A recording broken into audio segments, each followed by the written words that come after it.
السلام علیکم ورحمۃ اللہ وبرکاتہ۔ میں آج انجینئر صاحب کے اسٹوڈنٹ سے مخاطب ہوں۔ میں کہنا چاہتا ہوں کہ یقیناً آپ جو کہتے ہیں یہ بالکل صحیح بات ہے۔ مولانا تھانوی سے ایک بڑی چوک ہوئی ہے۔ یقیناً ان کے سامنے ان کے نام کا کلمہ پڑھا گیا، یا پھر یوں کہیں کہ انہوں نے پڑھایا، یہ بہت غلط بات ہے۔ نہ صرف غلط بات ہے بلکہ یہ انہوں نے کفر جاریہ شروع کروا دیا۔ بہرحال اب ہم کیا کر سکتے ہیں، جو چیز حق ہے تو وہ حق ہے۔ آپ بیان کریں اگر حق تو تب بھی حق ہے، ہم بیان کر دیں تب بھی حق ہے۔ بہرحال آپ بڑا حق بیان کرتے ہیں۔ آپ نے کہا مولانا تھانوی نے اپنے نام کا کلمہ پڑھوایا، کفر ہے۔ مجھے لگتا ہے تھوڑی سی تحقیق ہمیں کرنی پڑے گی اس واقعے پر۔ جب میں نے مان لیا ہے تو تحقیق تو کرنی بنتی ہے۔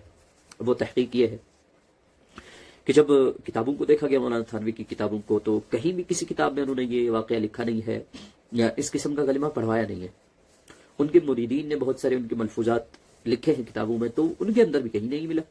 تو معلوم چلا وہ الامداد شمارہ وہ ایک لکھا جاتا تھا، اس کے اندر کسی مجلس کا ایک واقعہ لکھا ہوا تھا۔ وہ یہ کہ مولانا تھانوی علیہ الرحمہ کے پاس ایک شخص آیا اور کہنے لگا میں نے خواب میں دیکھا کہ میں آپ کے نام کا کلمہ پڑھ رہا ہوں۔ جیسا کہ آپ کو وہ کلمہ معلوم ہے، میں نہیں دہرانا چاہتا، کفریہ ہے، نقل کفر نہ باشد، بہرحال مگر پھر بھی میں نہیں دہرانا چاہتا۔ تو وہ کہتا ہے میں نے بار بار کوشش کی کہ میں نے یہ نہیں پڑھوں، میں اصل لا الہ الا اللہ محمد رسول اللہ صلی اللہ علیہ وسلم پڑھوں، مگر مجھ سے وہی آپ کے نام کا کلمہ پڑھا جا رہا ہے بار بار۔ تو چاہیے تھا مولانا تھانوی کو کہ اس کو کہتے کہ بھئی نہیں یہ غلط بات ہے، یہ شیطان کی طرف سے آپ کو یہ خواب آیا ہوا تھا، یہ بالکل یہ خباثت ہے، یہ کفر ہے، توبہ کرو، استغفار کرو، تجدید ایمان کرو، تجدید نکاح کرو۔ یہ کہنا چاہیے تھا مولانا تھانوی کو۔ اتنے علماء دیوبند ان کو اتنا بڑا مانتے ہیں یقیناً، تو پھر ان کو چاہیے تھا کہ وہ فوراً اس کے اوپر قدغن لگاتے، فوراً۔ میں کہتا ہوں کہ اس کو مرید کے وہ جو ایک درجہ ہوتا ہے اس سے بھی برخاست کر دینا چاہیے تھا اس شخص کو کہ بھئی تو مرتد ہو گیا ہے، بھئی میرے نام کا کلمہ پڑھ رہا ہے، وہ بھی خواب میں۔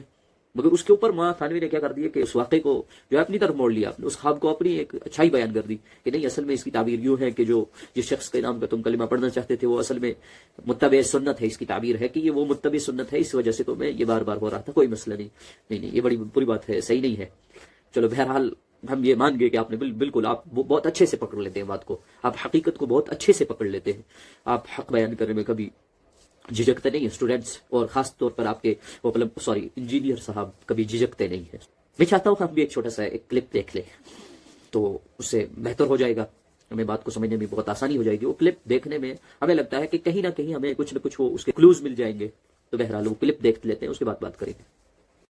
ہمارے ایک اسٹوڈنٹ اسرائیل گیر سے آج سے میرا خیال ہے 10 سال پہلے کی بات ہے، انہوں نے بارہا یعنی ایک خواب دیکھا، وہ مجھے جانتے بھی نہیں تھے۔ انہوں نے خواب دیکھا اور وہ تصوف کی لائن میں تھے، مرشد کی تلاش میں تھے۔ انہوں نے خواب دیکھا کہ جی میں ایک ایسی جگہ پہ جاتا ہوں جہاں پہ اس طرح کی ایک گلی ہے، اس گلی میں انٹر ہوتا ہوں اور اتنے نمبر پہ ایک مکان آتا ہے، اس مکان میں انٹر ہوتے ہی لیفٹ پہ ایک بیٹھک ہے، اس میں ایک شخص جو ہے وہ کالی پگڑی پہن کے درس دے رہا ہے۔ اور یہ خواب انہوں نے کئی دفعہ دیکھا اور جا کے اپنے علماء کرام سے پوچھا کہ یہ سب نے کہا جی تمہیں عنقریب اپنا مرشد مل جائے گا۔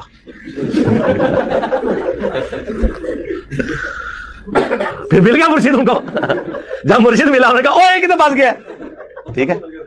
تو اچھا، اور اس میں خواب میں دیکھا کہ میں نے یہ سنا ہے کہ اس گھر میں نبی علیہ السلام تشریف لائے ہوئے ہیں، اور جب گیا تو وہاں ایک شخص درس دے رہا ہے، تو انہوں نے کہا اس کی تعبیر یہ ہے کہ وہ شخص نبی علیہ السلام کی تعلیمات تم تک پہنچا رہا ہوگا۔ بالکل صحیح تعبیر ہے، بالکل ٹھیک ہے۔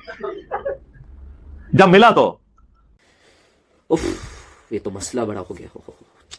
ادھر ایک طرف تو مولانا تھانوی کا یہ مسئلہ چل رہا تھا، وہ تو ایک رسالے میں چھپا ہوا تھا، اس زمانے میں سوشل میڈیا تو تھا نہیں کہ ٹرینڈ کر جائے گی یہ بات۔ تو اب یہاں تو بڑا مسئلہ ہو گیا ہے، یہ تو مجھے لگتا ہے اس سے بڑا کفر ہو گیا ہے۔ اب کیا کیا جائے؟ چلو مولانا تھانوی تو بہرحال اللہ تعالیٰ ان کی اگر خطائیں ہیں تو معاف کر دیں، تو انجینئر صاحب تو زندہ ہے۔ تو اب اسٹوڈنٹس آپ کی ذمہ داری ہے کہ جیسے مولانا تھانوی کے مرید، جس شخص نے نہ مولانا تھانوی کی اصلاح کی اور نہ اس نے یہ کفر کو روکنے کی کوشش کی، تو آپ تو ابھی زندہ ہیں، اور پلمبر صاحب انجینئر صاحب بھی ابھی زندہ ہے، تو آپ کوشش کریں کہ اس کے اوپر ان کو پھٹکار لگائے۔ مولانا تھانوی کو تو ہم کیا ہی کہہ سکتے ہیں، وہ تو اللہ کے پاس جا ملے ہیں، مگر انجینئر صاحب زندہ ہے، ہمیں ان کے اوپر سخت قدغن لگانی پڑے گی۔ مجھے لگتا ہے انجینئر صاحب کو اگر اچھے سے پھٹکار لگائی جائے تو شاید ہو سکتا ہے یہ دوبارہ اس قسم کا کفر نہ کریں دوبارہ، اگر نہیں تو پھر سوچ لیں آپ، وہ ایک واقعہ خواب کا واقعہ تھا، آپ نے کفر کا اتنا لمبا چوڑا سلسلہ شروع کر دیا ان کے نام کے لیے، تو یہاں بھی تھوڑا سا مجھے لگتا ہے کہیں نہ کہیں یہ بھی اسی قسم کا واقعہ ہے، اس سے تو خطرناک ہے، بڑا ہوا کفر ہے۔ اللہ تعالیٰ انجینئر صاحب کو ہدایت نصیب فرمائے کہ اللہ کرے کہ وہ اس کفریہ کلمے سے توبہ کر لیں، استغفار کر لیں، تجدید ایمان کر لیں اور تجدید نکاح بھی کر لیں. جیسا کہ آپ کہتے ہیں، میں نہیں کہہ رہا ہوں، میں کون ہوتا ہوں کہنے والا، انجینئر صاحب ہمارے بڑے ہیں، تو بہرحال کرنا چاہیے ہمیں.